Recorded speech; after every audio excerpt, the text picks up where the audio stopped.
El fantasma de Canterville, capítulo 3.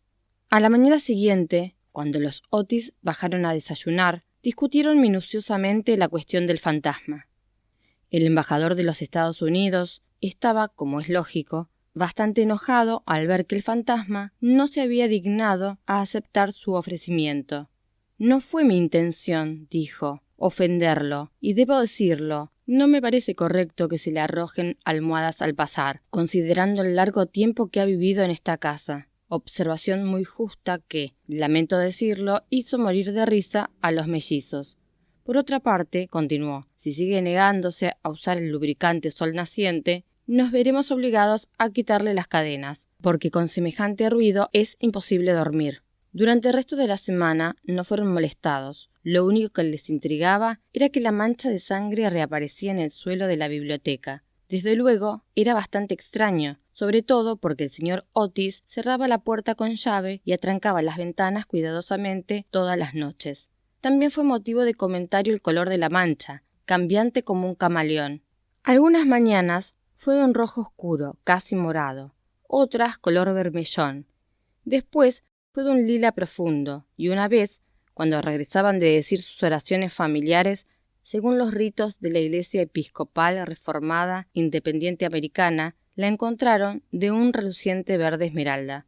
Estos cambios de colores, como los de un caleidoscopio, divertían muchísimo a todos. Cada noche hacían apuestas sobre el color que tendría la mancha a la mañana siguiente. La única persona que no participaba de estas bromas era la pequeña Virginia que, por alguna razón inexplicable, se sentía muy triste cuando veía la mancha de sangre, y la mañana en que apareció de color verde esmeralda estuvo a punto de llorar. La segunda aparición del fantasma fue el domingo a la noche. Estaban ya acostados hacía un buen rato, cuando de pronto un estrepitoso ruido en el vestíbulo los sobresaltó. Bajaron precipitadamente. Se había desplomado una armadura y sus piezas estaban desparramadas sobre las piedras del piso, mientras que el fantasma, sentado en un viejo sillón, se frotaba las rodillas con acentuado gesto de dolor. Los mellizos, que llevaban consigo sus cerbatanas, le dispararon 2 proyectiles con esa puntería que sólo se logra mediante una larga y concienzuda práctica contra el maestro desde sus pupitres de clase. Mientras tanto, el embajador de los Estados Unidos le apuntaba con su revólver y, según la costumbre californiana, le decía «manos arriba». El fantasma se puso de pie de un salto con un salvaje alarido y desapareció ante sus ojos como si fuese de niebla, apagando al pasar la vela que llevaba Washington Otis y dejándolos en medio de una oscuridad total. Al llegar a lo alto de la escalera, se tranquilizó un poco y decidió recurrir a su célebre carcajada diabólica, que en más de una ocasión le había sido sumamente útil.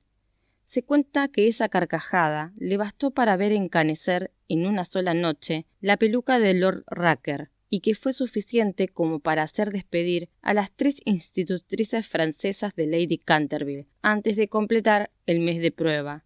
Comenzó pues a reírse con su espantosa carcajada que retumbó por las antiguas bóvedas. Apenas se había extinguido ese terrible eco cuando se abrió una puerta y apareció la señora Otis con un salto de cama celeste. «Me temo», dijo la señora, «que usted no se encuentra bien.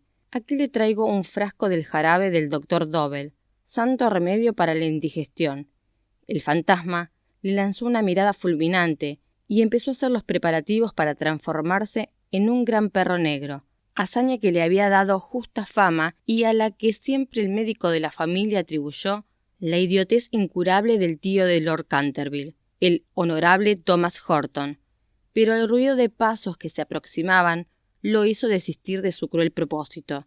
Se contentó, pues, con hacerse levemente fosforescente, esfumándose con un gemido tétrico justo cuando los mellizos se le echaban encima. Al llegar a la habitación, se sintió deshecho y presa de la más violenta agitación. La vulgaridad de los mellizos y el grosero materialismo de la señora Otis lo anonadaban, pero realmente lo que más lo apenaba era no poder soportar la cota de malla. Había confiado que esos modernos americanos se estremecerían con la aparición de un espectro armado. Además, era su propia armadura. La había usado con éxito en el torneo de Kenilworth, donde fue alabado por la mismísima Reina Virgen. Sin embargo, al ponérsela hoy, había quedado aplastado por el peso de la enorme coraza y del yelmo de acero. Había caído pesadamente contra las piedras del suelo, lastimándose ambas rodillas y magullándose los nudillos de la mano derecha. Durante algunos días estuvo muy enfermo, y apenas si pudo salir de su cuarto. Solo lo hacía para mantener en buenas condiciones la mancha de sangre. Cuidándose mucho, no obstante, se restableció y decidió hacer un tercer intento para asustar al embajador de los Estados Unidos y a su familia. Eligió el viernes 17 de agosto para hacer su reaparición. Dedicó la mayor parte del día a revisar su guardarropas, decidiéndose finalmente por un gran sombrero de pluma roja, una mortaja deshilachada y un puñal herrumbrado. Al anochecer se desencadenó una tormenta terrible. El viento era tan fuerte que todas las puertas y las ventanas del antiguo caserón crujían y golpeaban. Era precisamente el clima que necesitaba el fantasma. Su plan era el siguiente. Se metería sigilosamente en la habitación de Washington Otis. Desde el pie de la cama le susurraría unas incomprensibles palabras para luego hundirle 3 veces el puñal en la garganta al son de una música macabra.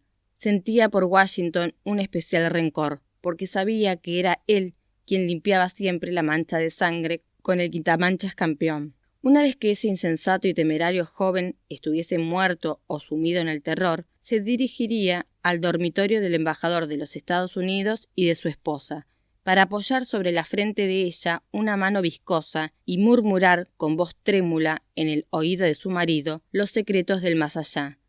Con respecto a Virginia, aún no había pensado nada, nunca lo había ofendido y además era tan dulce y bonita. Algunos gruñidos cavernosos desde el ropero, pensó, serían más que suficientes, aunque si no lograban despertarla, siempre podía arañar la colcha de la cama con sus dedos crispados. En cuanto a los mellizos, estaba dispuesto a darles una buena lección. En primer lugar, se sentaría sobre sus pechos, para provocarles la sofocante sensación de pesadilla. Después, como sus camas estaban una junto a la otra, se ubicaría entre ellas y se alzaría transformado en un cadáver verdoso y helado. Permanecería allí hasta dejarlos petrificados de terror, y por último se despojaría de la mortaja y se arrastraría alrededor del dormitorio, transformado en un esqueleto con un solo ojo girándole en la órbita, en el papel de Daniel el Mudo o el esqueleto del suicida, que más de una vez produjera sensación y que era tan bueno como el papel de Martín el maníaco o el enmascarado misterioso. A las 10:30 oyó que la familia se retiraba a descansar. Durante un rato se sintió inquieto por los alaridos y las carcajadas de los mellizos quienes, con la alegría propia de los escolares, armaban alboroto antes de meterse en la cama. Sin embargo, a las 11:15 todo quedó en silencio y a medianoche se puso en marcha. La lechuza golpeaba los vidrios de la ventana, el cuervo graznaba desde un añoso árbol, el viento vagaba alrededor del castillo, gimiendo como alma en pena. Sin embargo, la familia Otis dormía, inconsciente de su suerte. A pesar de la lluvia y de los truenos, podían oírse claramente los ronquidos acompasados del embajador de los Estados Unidos. El fantasma se deslizó furtivamente a través de la pared, con una malévola sonrisa en su boca arrugada y cruel. La luna escondió su rostro tras una nube cuando lo vio pasar frente al gran ventanal ojival, en cuyos cristales estaban grabados su propio escudo y el de su esposa asesinada en azul y oro. Como una sombra funesta, siguió deslizándose y hasta las tinieblas parecían retroceder a su paso. De pronto creyó oír que lo llamaban y se detuvo, pero era un perro que ladraba desde la granja roja, de modo que prosiguió su camino, murmurando extrañas maldiciones del siglo XVI, blandiendo a diestra y siniestra su puñal enmohecido. Finalmente llegó al ángulo del pasillo que conducía a la habitación del desdichado Washington. Se detuvo allí por un momento. El viento agitaba sus largos mechones grises alrededor de la cabeza y movía su mortaja formando pliegues fantásticos y grotescos. El reloj dio las 2:15.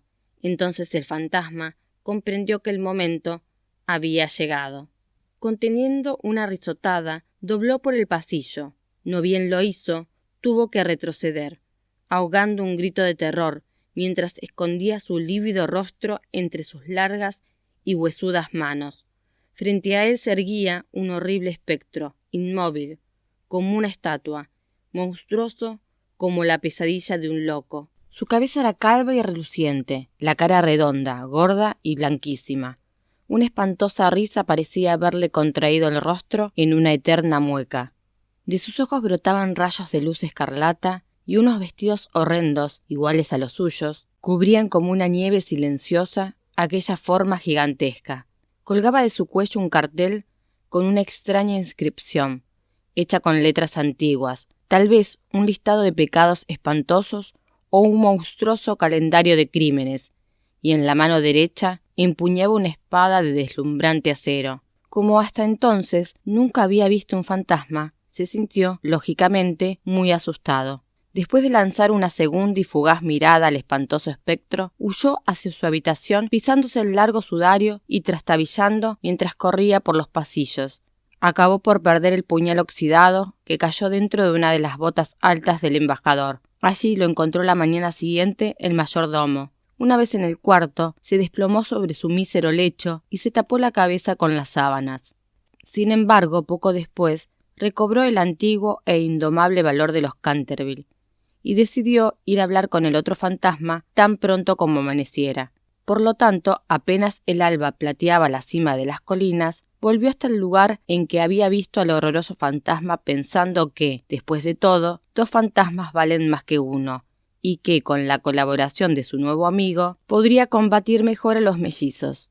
Pero le aguardaba un desastroso espectáculo. Indudablemente, algo le había sucedido al espectro. La luz se le había apagado en las cuencas de los ojos, la brillante espada había caído de sus manos y su cuerpo estaba apoyado contra el muro en una pose forzada e incómoda. Se abalanzó hacia él y lo tomó en sus brazos, pero, para su horror, la cabeza se le desprendió y rodó por el piso mientras el cuerpo se iba desmoronando y él, el auténtico fantasma, advirtió que estaba abrazando una blanca cortina y que una escoba, una cuchilla de cocina y una calabaza ahuecada yacían a sus pies. Incapaz de comprender tan extraña transformación, tomó el cartel con afiebrada prisa y en la indecisa claridad del amanecer leyó estas terribles palabras. El fantasma Otis, el único espectro auténtico y original. Cuidado con las imitaciones, todos los demás son falsificaciones. Repentinamente comprendió la verdad. Había sido engañado, burlado, humillado. En sus ojos reapareció el antiguo fulgor de los Canterville. Apretó furioso sus mandíbulas sin dientes y alzando sobre la cabeza sus manos descamadas, juró, según una antiquísima fórmula, que cuando el gallo hiciera oír 2 veces su alegre clarín, se desencadenarían hechos sangrientos y la muerte saldría de su guarida con silenciosos pasos. Apenas concluido el juramento, desde el rojo tejado de alguna casa lejana de campo, se elevó el canto de un gallo. El fantasma lanzó una carcajada larga, amarga y queda, y esperó. Esperó 1 hora, y otra más, pero el gallo, vaya uno a saber por qué misteriosas razones, no volvió a cantar. Por fin, como a las 7:30, la llegada de las criadas le hizo abandonar su larga espera, y se refugió en su habitación para pensar sobre las vanas esperanzas y sus propósitos frustrados. Una vez allí, consultó antiguos libros de caballería y magia, sus libros favoritos, y pudo comprobar que en todas las ocasiones en que se empleó el juramento, el gallo siempre había cantado 2 veces. Que el diablo se lleve a ese condenado gallo, masculló. En mis buenos tiempos me hubiera precipitado sobre él, le hubiera atravesado con mi firme lanza el gaznete y le hubiera hecho cantar otra vez, aunque fuera agonizando. Dicho esto, se acostó dentro de un confortable ataúd de plomo y allí permaneció hasta el anochecer.